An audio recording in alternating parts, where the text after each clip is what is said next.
అద్వైతమైనటువంటి పరిశుద్ధుడు, అజన్మ బ్రహ్మచారి, దేవతలందరికంటే పరిణామము కలిగిన వాడు. ఆయన పేరు అగ్నిదేవుడు. ఋగ్వేదం చెప్పింది అగ్నిదేవుడికి 2 జన్మలు కలవని. ఒకటి పరమందు ఒక జన్మ, రెండవది భూమి మీద పుడమి మీద ఒక మరో జన్మ. ఆయన ఎలాగ ఉండాలంటే కన్యక గర్భాన రావాలి, ఆయనలో పాపము లేకుండా ఉండాలి. అంతేకాదు ఆయన పాపి అని పిలువబడాలి. అబ్బాయి సౌండ్ చూడండి. మనలో ఎవరైనా పాపి అనిపించుకోవడానికి ఒప్పుకుంటామా? మనం ఎంత పరిశుద్ధులుగానో ఎంతో నీతిమంతులుగానో బిల్డప్ ఇచ్చేస్తూ ఉంటాం. మనం భూమి మీద బ్రతుకున్నంత కాలం మన రహస్యాలు ఎవరికి తెలియవు కాబట్టి. కానీ రహస్యం అందున్న భగవంతుడికి మాత్రం అన్ని తెలుసు. హల్లెలూయా, హల్లెలూయా. చదువు పూర్తిగా అయిపోదు అమ్మా.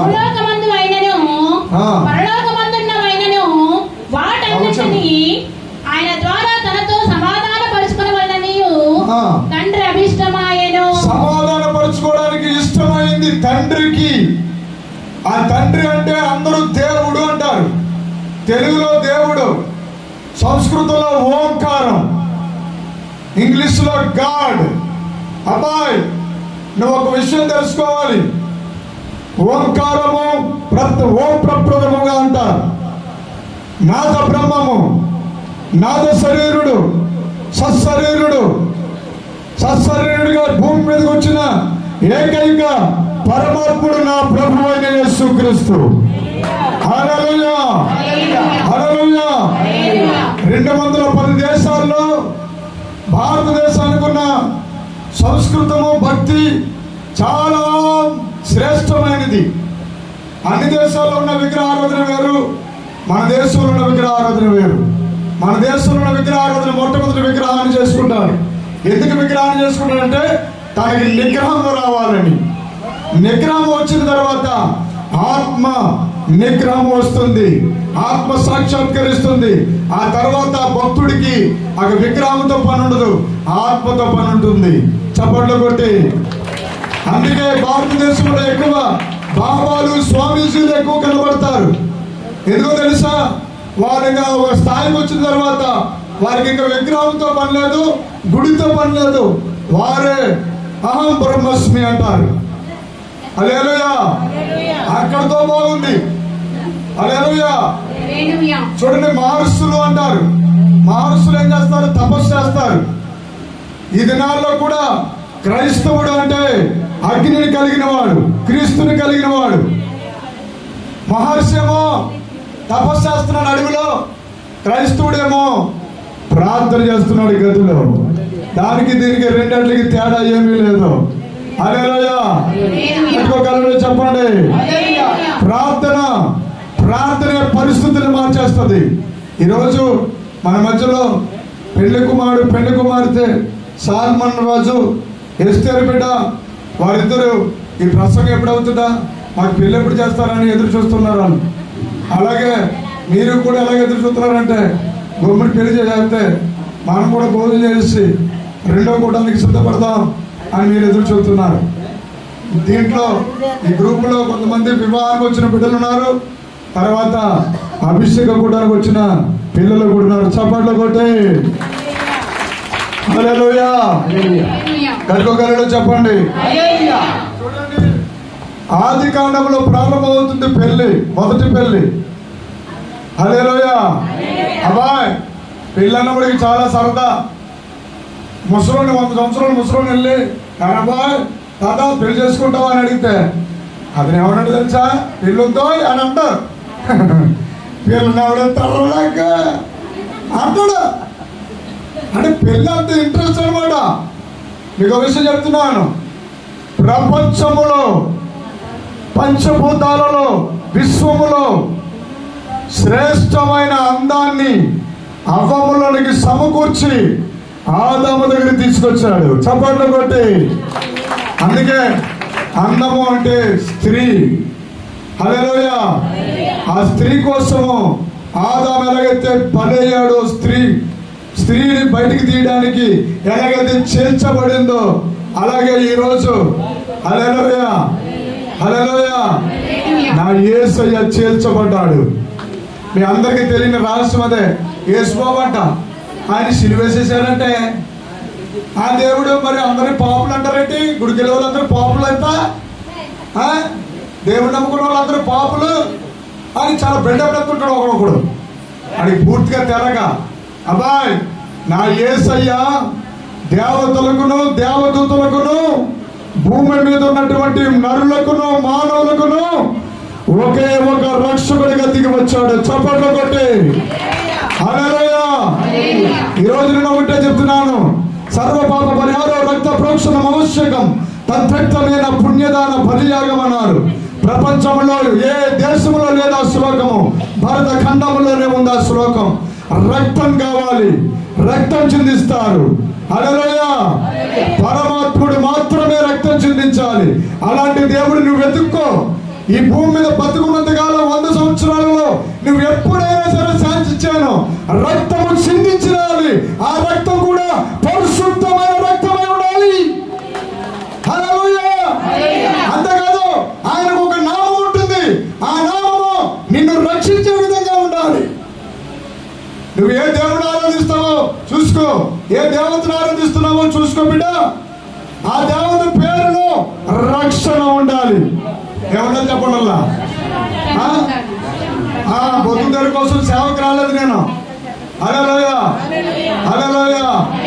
నా ద్వారా క్యాన్సర్ ఉన్న వాళ్ళు బతికారు, HIV వ్యాధి ఉన్న వాళ్ళు దగ్గరగా 10 మంది పైనే నార్మల్గా వచ్చారు. హల్లెలూయా. మీకు గోదావరి అవతల చెప్పాలంటే అమలాపురం దగ్గర ఉపయోగం సిద్ధాంతులకే సిద్ధాంతి. ఎవరండి? అయ్యా సిద్ధాంతులకే సిద్ధాంతి. ఆయన నెలకి 15 లక్షలు వస్తుందంట. తమ్ముళ్ళు ఎంత? 15 లక్షలు. కిమ్స్ హాస్పిటల్లో పడేశారు. డాక్టర్లు చేతులు ఎత్తేశారు. సిద్ధాంతి గారికి డాక్టర్లు చేతులు ఎత్తేశారు. ఇక తీసుకెళ్ళిపోండి అన్నారు. ఎవరు? అమ్మజూరు తీసుకెళ్ళండి. అమ్మజూరులో ఒక ప్రవక్త ఉన్నాడట. ఆయన దగ్గరికి వెళ్తే ఫైనల్ గా ఏమైనా బతుకుతాడేమో అని చెప్తే 1,80,00,000 కారులో పొడుకోబెట్టి ఇక్కడికి తీసుకుని వచ్చారండి. తీసుకొస్తాం గొప్పతనం కాదు. 3 నెలల నుంచి మంచినీళ్ళు కూడా తాగకుండా చావు బ్రతుకుల మధ్యలో కొట్లాడుతున్న ఆయన ఇదే చర్చిలో అటు ఇటు పరుగులు తీశాడు. చప్పట్లు కొట్టి హల్లెలూయా. నేను పాస్టర్ గారిని కాదు. పాస్టర్ గారు అయితే వేదాలు ముట్టుకోడు, భగవద్గీత ముట్టుకోడు, రామాయణం ముట్టుకోడు, పురాణాలు ముట్టుకోడు, ఇతిహాసాలు ముట్టుకోడు. ఎన్నో సత్యాలు నా ఇంటిలో సస్వర వేద మంత్రములు కూడా ఉంది గ్రంథం. అంతేకాదు అమృత వర్షిణి ఒక గ్రంథం ఉంది. 120 మంది మహర్షుల చరిత్ర ఉంది. గట్టుకోగలలో చెప్పండి పిల్లరా. మీకు ఒక విషయం ఖచ్చితంగా చెప్పాలి. మీ అందరికీ చెప్పేదేంటో తెలుసా? పెళ్లి చేసే దైవజనులు వస్తారు, ఆయన చేస్తారు పెళ్లి ప్రసంగం ఆయన చేస్తారు. హల్లెలూయా. ఈ సమయంలో సువార్త చేస్తున్నాను నేను. నీ ఆత్మ రక్షించబడాలి. నీ ఆత్మ రక్షణ లేకపోతే చాలా మందికి సోది కింద ఉంటుంది. ఇలా మతం మార్చేస్తున్నారు. ఎవరైనా ఆయన మతం మార్తేలా? మన మహర్షులు తెలుసుకున్న అగ్ని దేవుడిని నేను తెలుసుకున్నాను. నువ్వు తెలుసుకున్నావా? అగ్ని దేవుడి చరిత్ర, ఋగ్వేదంలో ఉన్న చరిత్ర నీకు తెలుసా? అగ్ని దేవుడి గురించి అశోకుడు తెలుసుకున్నాడు. అశోకుడు చేసిన పని వల్ల భారతదేశము ఎంత నశించిపోయిందో, ఎంత నాశనం అయిపోయిందో తెలుసా? బౌద్ధ మతము రావడానికి కారణం అయిపోయింది. జాతీయ జెండాలో ఆ చక్రం ఉంది కదా, ఆ చక్రానికి కారణము బౌద్ధ మతం. అంతకు ముందుగా అడిగాయి వైదిక ధర్మం. కొనండి చప్పట్లో. మన భారతదేశంలో హిందూ మతం పేరేనండి. అయ్యా నీకు 2 చేతులు దండం పెట్టవలసిన పని లేదు, సత్యం చెప్తున్నాను కాబట్టి. మన భారతదేశంలో హిందూ మతం పేరు వైదిక ధర్మం. భరతఖండంలో వైదిక ధర్మం అంటే బలి కర్మకాండ, అంటే బలవాలి, యజ్ఞం జరగాలి, యజ్ఞోపదేశం చేయాలి. అంటే ఎలాగా? అందుకే శ్రీరాముడు కూడా అశ్వమేధం చేశాడు. అశ్వాన్ని వదిలారు. వృషభము అనగా ఎత్తు బలులుండేవి. ఇప్పుడు అవి కూడా అక్కడక్కడ తీర్థాలలో జాగరాలలో కూడా కోళ్ళు మేకలు ఎందుకు బలిస్తున్నారు తెలుసా? రక్త ప్రోక్షణం ఆవశ్యకం. చప్పట్లు కొట్టి అదే మాట ఎబ్రీ గ్రంథంలో కూడా రాసి ఉంటుంది. బైబిల్లో చదవండి అమ్మా. నా ప్రియమైన దేవుని బిడ్డలారా, భారతీయులారా, ఎబ్రీ గ్రంథము ఆ మాట చదువుకుంటే ఈ సందర్భంలో చాలా సంతోషం కలుగుతుంది మీ అందరి హృదయాలకి. 11వ అధ్యాయము 28వ వచనము. కలుషోని పిల్లలకు నాశనము చేయువాడు ఇశ్రాయేలును ముట్టకుండు నిమిత్తము అతడు విశ్వాసమును బట్టి పస్కాను రక్త ప్రోక్షణ ఆచారమును ఆచరించెను. అదిగో రక్త ప్రోక్షణ ఆచారము. ఎవడో భారతదేశంలోనే విగ్రహారాధన ఉందనుకుంటున్నారేమో. ఈజిప్టులో ఉన్న విగ్రహారాధన ప్రపంచంలో ఎక్కడా లేదు. పిరమిడ్స్ అక్కడే ఉన్నాయి.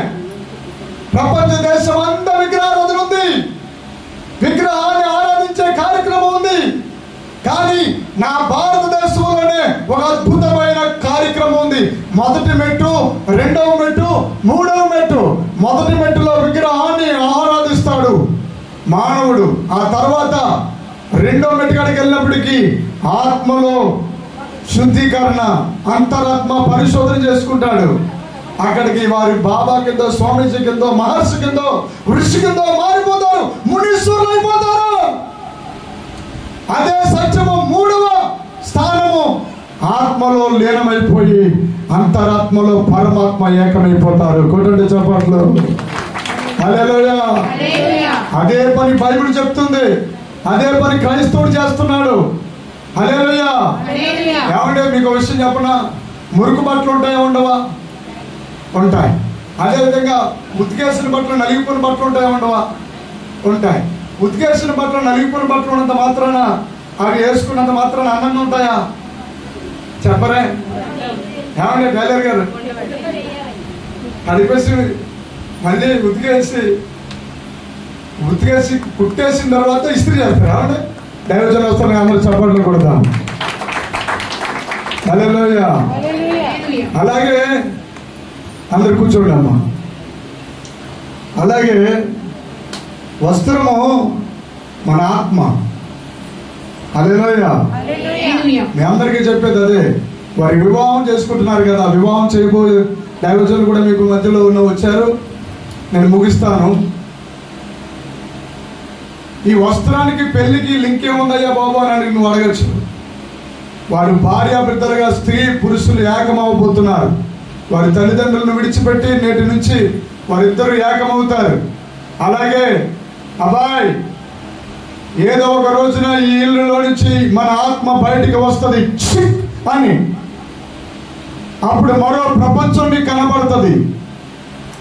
ఈ ప్రపంచాలన్నింటితో అనుసంధానం అయిపోయిన ఈ మనసు మస్తిష్కము, ఈ మస్తిష్కములో నిండిపోయిన ఆలోచన ప్రపంచంలో నుండి ఒక్కసారిగా జీవుడు బయటికి అని బయటికి ఎప్పుడు వెళ్తాడో తెలియదు. ఆ తర్వాత ఆ ఆత్మకు పరమాత్మ దగ్గరికి వెళ్ళాలంటే ఒకే ఒక కార్యక్రమం ఉంది. ఈ భూమి మీద ఉండగానే నువ్వే పేరెంట్కి పిలుచుకుంటావో పిలుచుకో కాదంటలేదు. కానీ యేసు అనే పేరులో నీకు ఇష్టమున్నా ఇష్టం లేకపోయినా ఆ పేరుకి అర్థం ఏమిటంటే రక్షకుడు అని అర్థం. క్రీస్తు అంటే అర్థం ఏంటంటే అగ్ని అని అర్థం. ఇప్పుడు మనం ఋగ్వేదంలో అగ్ని అని ఉంది. మనం పెళ్లి చేసుకున్నప్పుడు హోమాలు పెడతాం, అగ్ని గోత్రం చేస్తూ ఉంటాం, అగ్ని దేవుడు అని అంటాం. అదే మాట బైబిల్లో రాస్తుంది. బైబిల్ అని చెప్పిందో, వేదం అనే చెప్పింది, వేదం అని చెప్పిందో, ఖురాన్ అని చెప్పింది. మరి ఇంకెందుకంటే అందరూ అక్కడికే వచ్చేస్తారు కదా. ఈ మతం ఎందుకు ప్రకటిస్తున్నారని మీరు అనొచ్చు. మతం కాదు, ఇది మార్గము. చప్పట్లు కొట్టి హల్లెలూయా. ఇది మార్గం అంటే ఇదిగో ప్రాణ ఆత్మ శరీరాలు కలవసమైపోతాయి. ఇప్పుడు చూడండి, ఈ బిడ్డలందరూ కలుస్తున్నప్పుడు వారు ఏం చేస్తారంటే వారు ముక్తులైపోయి వారు కలుస్తుంటారు. దాని పేరే జన్మ పాపము. రెండవది కర్మ పాపము. బాబా అలా కూర్చో, తీసుకెళ్ళకుండా హల్లెలూయా. కర్మ పాపం అంటే తల్లి గర్భంలో నుంచి భూమి మీదకి వచ్చిన తర్వాత మరలా ఈ లోకాన్ని విడిచి వెళ్ళిపోయేదాకా చేసే ప్రతి దానిని కర్మ ఫలం. మీరు కర్మ ఫలం అంటారు, వేదమేమో కర్మ ఫలం అంటుంది, బైబిల్ ఏమో కర్మ పాపము అంటారు. పాపము అందరిలో ఉంది, అది మర్చిపోకండి, అది మర్చిపోకండి. భూమి నిండిపోతున్న మానవులందరూ పాపులే పాపులే పాపులే. అందుకే పరిశుద్ధుడు భూమి మీదకి దిగి వచ్చాడు. ఆ పరిశుద్ధుడు దిగి వచ్చి రక్తము కార్చి, ఇదిగో నువ్వు నన్ను నమ్మితే చాలు, వ్రతములు కర్మకాండలు యజ్ఞోపదేశాలు కాదు, నీ ఆత్మలో విశ్వసిస్తే చాలు, నీకు రక్షణ ఇచ్చేస్తానన్నాడు నా దేవుడు. ఈరోజు డిగ్రీలు చదివిస్తున్నారు, లేకపోతే 5 సంవత్సరాలు రాజకీయంలో ఉండడానికి ఎన్నో పడరాని పోట్లు పడుతున్నారు, చేయరాని పనులు చేస్తున్నారు. భూలోకంలో బతకడానికి ఇన్ని పనులు చేస్తే చచ్చిపోయిన తర్వాత 100 సంవత్సరాలు అయిపోయిన తర్వాత కథ చెప్తున్నా. ప్రియులారా, ఇక్కడున్న ప్రతి ఒక్కరికి ఆరోగ్యాలు కలిగి ఉన్నారు. కానీ ఇదిగో వివాహము చేసుకోవడానికి నవ దంపతులు కూడా నా వాక్యం వింటున్నారు. వారందరూ కూడా నవ దంపతులై చక్కటి బిడ్డలకు జన్మనిచ్చి వారు ఆ బిడ్డలకు వివాహాలు చేసే కాలం వచ్చినప్పుడు సత్యం చెప్తున్నాను, సత్యమేవ జయతే నాటృత్వం ఉంది మన దేశం. సత్యాన్ని ఎవరు ఆపలేరు. అదే సత్యం పేరే యేసయ్య. హల్లెలూయా, హల్లెలూయా. కాబట్టి మీరు ఒక మాట చదివితే ప్రకటన గ్రంథము 19:7 వచనంలో గొర్రెపిల్ల వివాహ సమయం వచ్చన చేయడమే నీ జీవిత ధ్యేయంగా పెట్టుకోవాలి. సత్యాన్ని అన్వేషణ చేయి, సత్యము నీకు దొరికేస్తుంది. అప్పుడు ప్రతిరోజు నీకు ఎలా ఉంటుందంటే, ఇదిగో ఈ నవ దంపతులంతా హాయిగా ఉన్నతనంగా ఉన్నారు, అలాగే నా యేసయ్య వచ్చేస్తున్నాడు, మేఘారూరుడై పెండ్లి కుమారుడిగా రాబోతున్నాడు. ఆ ఆకాశాన్ని చీల్చుకుని ప్రపంచంలోనికి వస్తాడు. అలా వచ్చినప్పుడు తర్వాత నీకు అర్థమవుతుంది, అయ్యో ఇంత సమయాన్ని నేను ఎందుకు వ్యర్థపరిచానే, ఆచారాలని వ్యవహారాలని వాటిలో వీటిలో నా కాలం అంతా గడిపాను, కానీ ఈ పరిశుద్ధుడిని ఒక్కసారి కూడా నేను స్మరించలేకపోయానని నువ్వు బాధపడే కాలం రాకముందే పరిశుద్ధుడిని నమ్ముకోవాలని తెలియజేస్తూ యేసు నామములో ఈ మాటలు ముగిస్తున్నాను. ఆమేన్. చిన్న ప్రార్థన చేసుకుందాం. అందరి కళ్ళు మూసుకోండి. పరిశుద్ధుడా,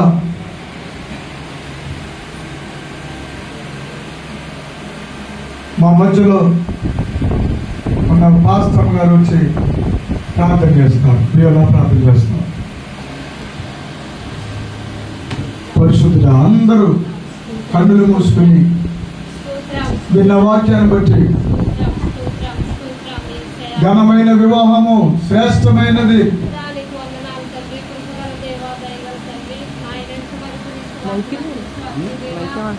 నా తండ్రి ఇదిగో వేదాలలో దాగిన వేదవేషులు కానీ ప్రభా ప్రతి ఒక్కరూ నాయన ఇదిగో ఈ యొక్క శుభ సందర్భంలో ప్రభా ఈ సువార్తను విన్న ప్రతి ఒక్కరూ నాయన ఒక్కో మాట అయిన వాళ్ళ హృదయాలలో మొలకెత్తింప చేయండి ప్రభా.